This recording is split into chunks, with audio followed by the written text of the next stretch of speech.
வணக்கம் நண்பர்களே, நான் உங்கள் கிரிதர். இந்த பதிவில் லெனோவோனுடைய ஒரு லேப்டாப் லெனோவோ 330 இந்த லேப்டாப்பை நம்ம அன்பாக்ஸ் பண்ணி இந்த லேப்டாப் எப்படி இருக்கு அப்படிங்கறத பார்ப்போம்.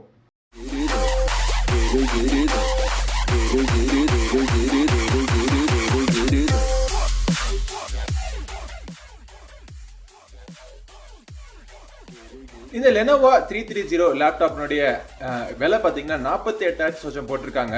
ஆனா பிளிப்கார்ட்ல நடந்த ரீசெண்டான சேல்ல எக்ஸ்சேஞ்ச் மற்றும் கிரெடிட் கார்டு ஆஃபர் மூலமா நான் இந்த லேப்டாப் வாங்கினப்போ கையில இருந்து செலவு பண்ணது 32,600 ரூபாய். 32,600 ரூபாய்க்கு ஒரு நல்ல ஒரு டீலா இருந்துச்சு. இந்த லேப்டாப் நான் ஏன் வாங்கினேன்னா இதோட கான்ஃபிகரேஷன் ரொம்பவே நல்லா இருந்துச்சு. இது இன்டெல் i5 8th ஜெனரேஷன் ப்ராசஸர்னுடைய ஒரு 2GB NVIDIA MX 150 கிராபிக்ஸ் கார்டும் இருக்கு. 8GB DDR4 RAM மற்றும் 1TB ஹார்ட் டிஸ்க் கொண்ட இந்த லேப்டாப்ல அபிஷியல் விண்டோஸ் 10 எடிஷனோட வருது உங்களுக்கு. இந்த பாக்ஸுக்குள்ள லேப்டாப் மற்றும் சார்ஜர் தவிர வேற எதுவுமே கிடையாது உங்களுக்கு. சார்ஜர் நல்லா பார்க்கறதுக்கு சிறுசா காம்பாக்டா இருக்கு. லேப்டாப்புமே லைட் வெயிட்டா இருக்கு. ஸோ லேப்டாப்பே நீங்க சார்ஜர் நீங்க கேரி பண்ணி போறப்போ உங்களுக்கு ரொம்ப பாரமா தெரியாது. இந்த லேப்டாப்போட டிசைன் பாத்தீங்கன்னா ஒரு ABS பிளாஸ்டிக் பாடியால பண்ணது. மெட்டல் பாடி மாதிரி ஃபினிஷிங் கொடுத்துருக்காங்க. பட் ஹை குவாலிட்டி பிளாஸ்டிக்ல பண்ணிருக்காங்க. ரொம்பவே லைட் வெயிட்டான ஒரு லேப்டாப். இந்த லேப்டாப்ல நிறைய போர்ட்ஸ் இருக்கு. ஒரு RJ45 நெட்வொர்க் கேபிள் கனெக்ட் பண்றதுக்கு ஒரு போர்ட், 3.5mm ஆடியோ ஜாக் மற்றும் மைக் கனெக்ட் பண்றதுக்கு ஒரு சிங்கிள் போர்ட், அப்புறம் 2 USB 3.0 போர்ட், அப்புறம் ஒரு USB Type-C போர்ட், ஒரு SD கார்டு ரீடர். அப்புறம் இந்த பக்கம் பாத்தீங்கன்னா ஆப்டிகல் டிரைவ் கிடையாது. அதுக்கு மேல லேப்டாப்பை லாக் பண்ணி வச்சுக்கிறதுக்கு கென்சிங்டன் லாக் போட்டு ஒன்று கொடுத்துருக்காங்க. இந்த லேப்டாப்னுடைய டிஸ்பிளே பாத்தீங்கன்னா ஒரு நார்மல் HD டிஸ்பிளே தான், ஃபுல் HD டிஸ்பிளே கிடையாது.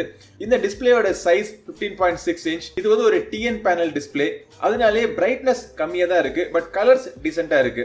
இந்த லேப்டாப்பை திறந்த உடனே இந்த டிஸ்பிளேக்கு மேல ஒரு 720p HD வெப் கேமரா உங்களுக்கு கிடைக்கும். என்னுடைய வீட்டுல ஒருத்தவங்களுக்கு இந்த லேப்டாப் தேவைப்பட்டுச்சு. அவங்க இந்த லேப்டாப்ல நிறைய டாக்குமெண்ட்ஸ் டைப் பண்ணுவாங்க. ஸோ அதுக்காகவே இந்த லேப்டாப் நான் வாங்கினேன்.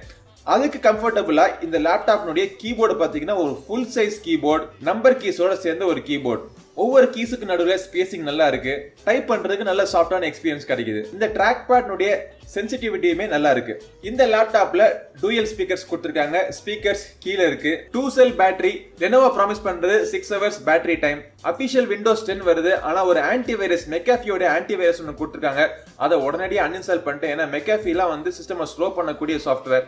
அவாஸ் ஃப்ரீ எடிஷன் டவுன்லோட் பண்ணி உள்ள போட்டிருக்கேன். அது தவிர இவங்க டாக்குமெண்ட்ஸ் அதிகமாக டைப் பண்றதுனால WPS ஓபன் ஆஃபீஸ் டவுன்லோட் பண்ணி இன்ஸ்டால் பண்ணி கொடுத்திருக்கேன். 32,600 ரூபாய்க்கு இந்த லேப்டாப் ஒரு நல்ல பர்ச்சேஸ் நான் நினைக்கிறேன். இந்த லேப்டாப் வாங்குறதுக்கான லிங்க் கீழே டிஸ்கிரிப்ஷன்ல இருக்கு. இந்த லேப்டாப் பத்தி நீங்க என்ன நினைக்கிறீங்க? உங்க கருத்துக்களையும் கீழே சொல்லுங்க. இந்த பிரைஸ் ரேஞ்சில வேற என்ன லேப்டாப் இருக்கு அப்படின்னு உங்களுக்கு தெரிஞ்சிச்சு அப்படின்னா லிங்கோட கீழே கமெண்ட் பண்ணுங்க. மித்தவங்களும் தெரிஞ்சுக்கிட்டும். இந்த பதிவு உங்களுக்கு இன்ட்ரெஸ்டிங்கா இருந்திருக்கும் நினைக்கிறேன். இந்த மாதிரி இன்னொரு பதிவில் உங்களை மீண்டும் சந்திக்கும் வரை உங்களிடம் இருந்து விடைபெறுவது உங்கள் நண்பன் கிரிதர். வாழ்க தமிழ், வளர்க பாரதம். நன்றி, வணக்கம்.